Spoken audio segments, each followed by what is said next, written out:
I'm Jacci Smith. I am an Ag and Natural Resource and 4-H educator with Ohio State University Extension, Delaware County.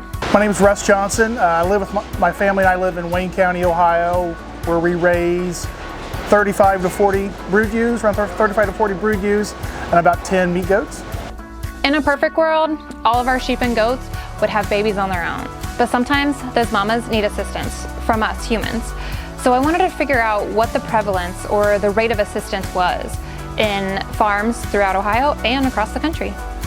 So we run a relatively small flock or a small herd, a small group of sheep and goats. So I was curious to see if what I was doing was similar to what other people might be doing.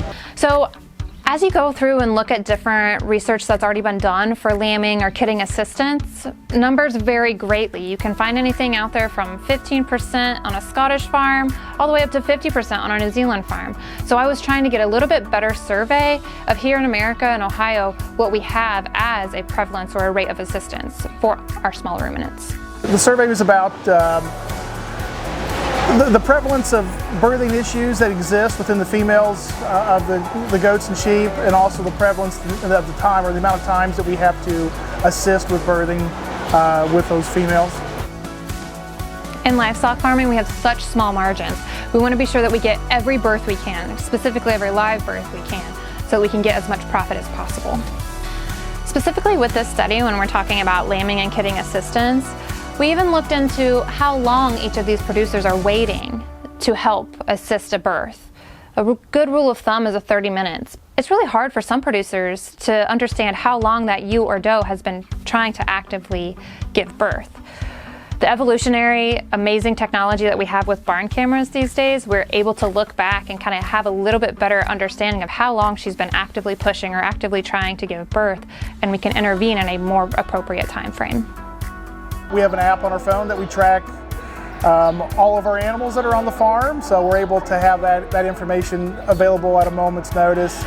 When we're talking about replication, specifically in more of a livestock situation rather than an agronomy situation, we can use each individual animal as those replications. So the more number that we have in the trial, the more ability we have to have a higher confidence. The way I've handled birthing situations probably changed, and so it'd be nice to see if others would experience the same thing, if they've changed how they would assist in a birth, or if what I'm doing is different in 2 or 3 years versus what it was today. On-farm research is so critical and important because we have lots of university studies that are happening on a pretty controlled group of animals. We want to be sure we're bringing that back to our farm where there's a little bit more variables, and we can test that and see if it does hold true in our instance.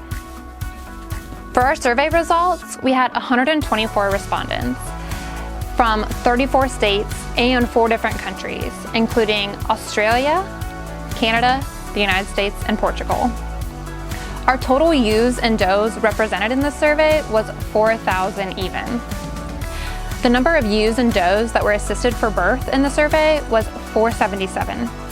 This equates out to 11.93%. So our prevalence rate that we found throughout our study was 11.93%. 67% of respondents indicated that they did not assist prematurely.